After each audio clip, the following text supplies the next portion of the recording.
So I won't ask you to say and spell your name because I think we're well aware. I've been following your story since April, obviously, back in May. For people who aren't familiar with what's happened, can you go ahead and give me a quick rundown of what happened this past spring?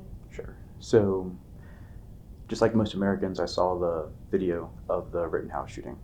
Um, I enjoy news. It's something I spend a lot of my time on. So, I was able to research the article, and I found video from before the shooting by videographers captured Mr. Rittenhouse before the shooting. He was talking about why he was there.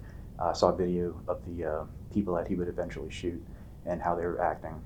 And I also saw videos of his social media in the past.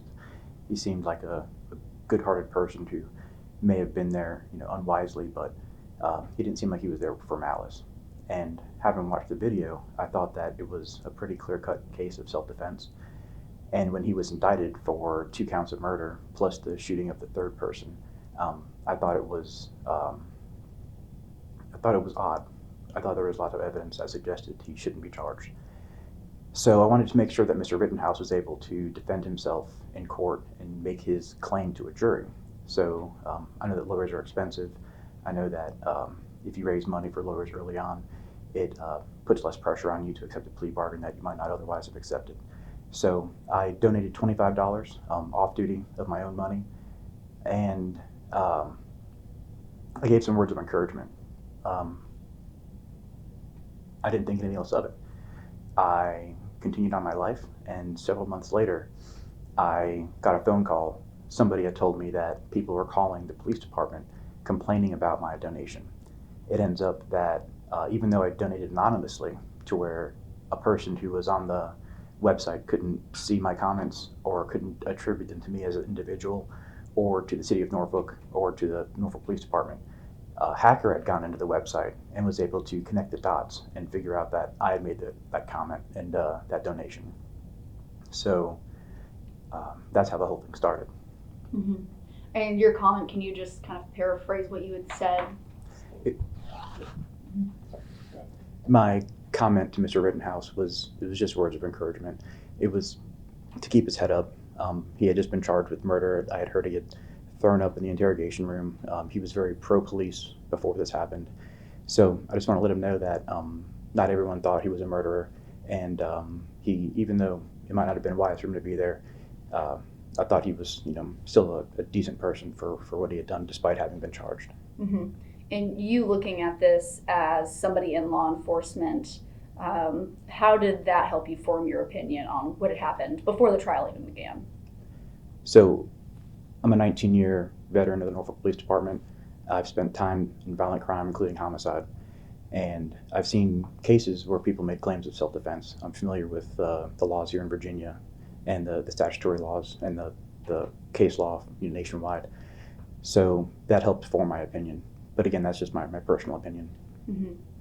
Can you take me through the moments, like you said, you were getting phone calls from your colleagues about the department receiving calls and complaints.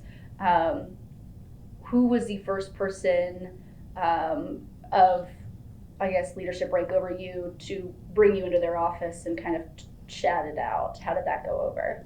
So when I got that first initial phone call, I called my boss and I let him know what was going on. He said just to come into the office to write a letter of explanation outlining what had happened. I didn't think it was a big deal. I had been in internal affairs as an investigator, as a sergeant for 2 or 3 years before that, and I was in internal affairs now. So I'm familiar with the policies. I'm familiar with the decision-making that they use to figure out if a social media post violates policy. And I knew that mine didn't, so I wasn't really worried about it. I knew that there would be, a 24-hour window or so where there was a lot of attention, but I expected that to blow over and for me to continue going on my job as normal. So like I said, I got to the office, I started writing that letter, and a couple hours later, my boss told me, forget the letter, we're gonna do an interview. And then that interview was over. I asked to go home because we had received death threats, and I was told I couldn't go home because there'd be further interviews.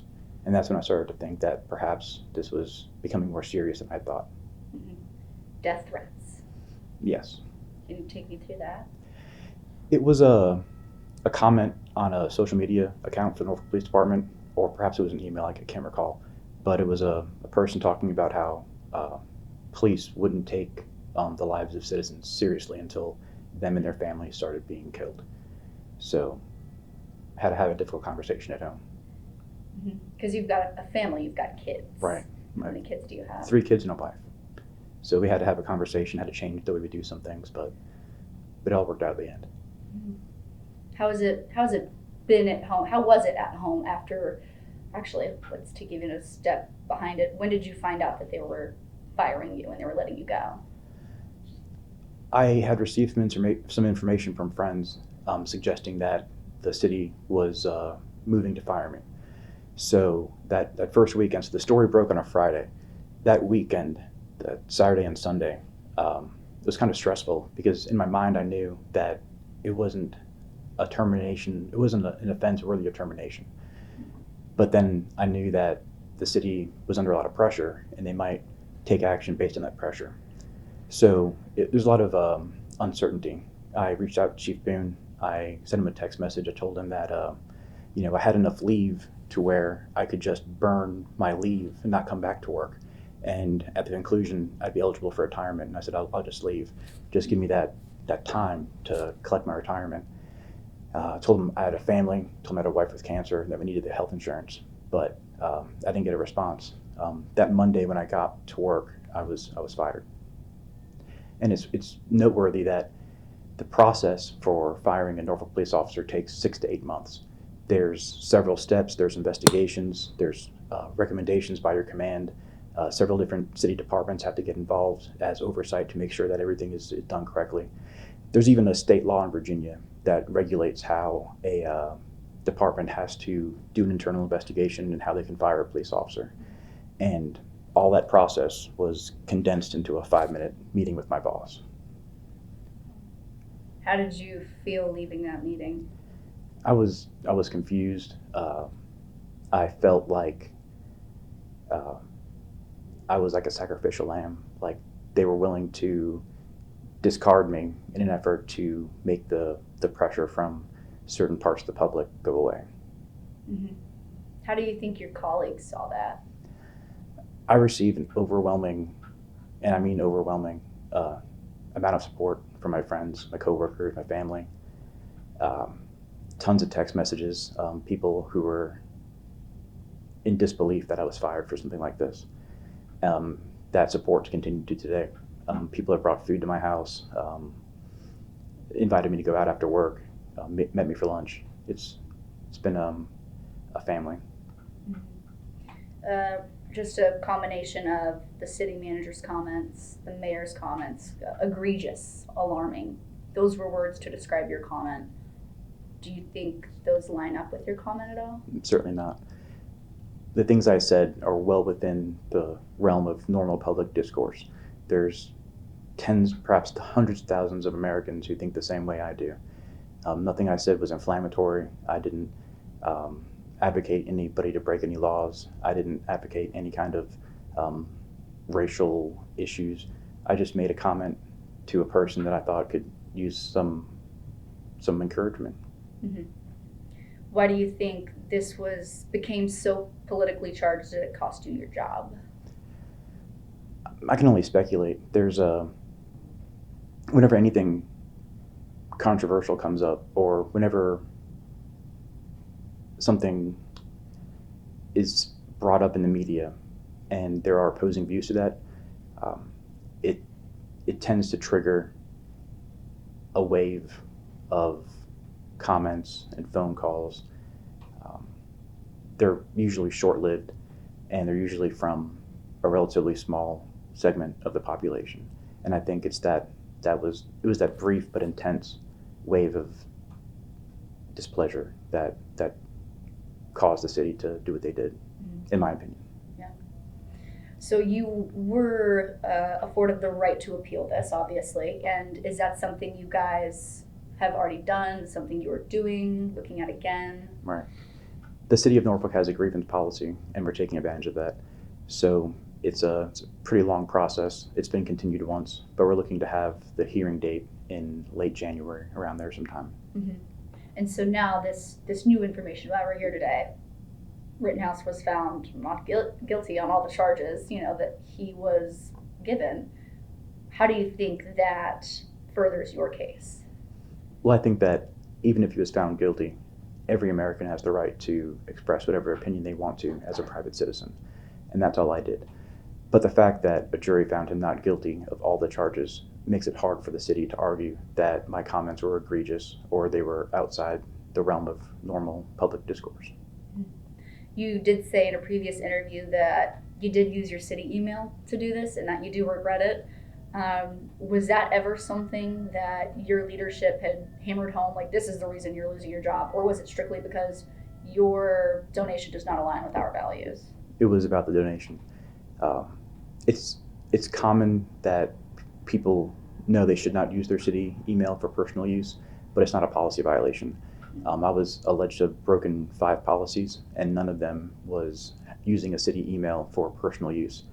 After I was fired, the city amended their policy about electronic communication, and they updated it to make it a policy violation to use your city email for personal use. So you being let go then was only on the grounds that it didn't align with their values. They alleged that my donation did not align with their values. They alleged that my conduct was conduct unbecoming in the sense that it brought disrepute to the police department. Mm-hmm. And so where we are today, how are you doing? How is your family? What has life been like? It's been hard. Normally, when you retire from a police department, you have time to acclimate to the change. You say your goodbyes. You can kind of emotionally prepare for that. But I didn't have that. I was at work on Friday and I was fired on Monday. So it was hard shifting gears from a lifetime of being a police officer to all of a sudden you're not. So that was difficult. Financially, it was hard. I thought I could get a job pretty easily. I'm a pretty smart guy. I'm a hard worker, and I think because of the comments that were made about me, I have not been able to find a job that's similar in pay to what I've made as a police officer. So the family's income was cut in half. I found a job, but it's not exactly in the line of work that I would prefer. Mm-hmm. Would you like to go back to work for the city? Absolutely. I love Really? it. Yeah. Even after everything they've said Absolutely. about you? It's a great police department. It's full of great people. And despite the actions of one or two, it's a great organization, and I really look forward to working for them again. What would it mean for you to be able to wear that uniform again? It's who I am. It was certainly make my life more meaningful. And to this day, I still, when I talk about the police department, I say we.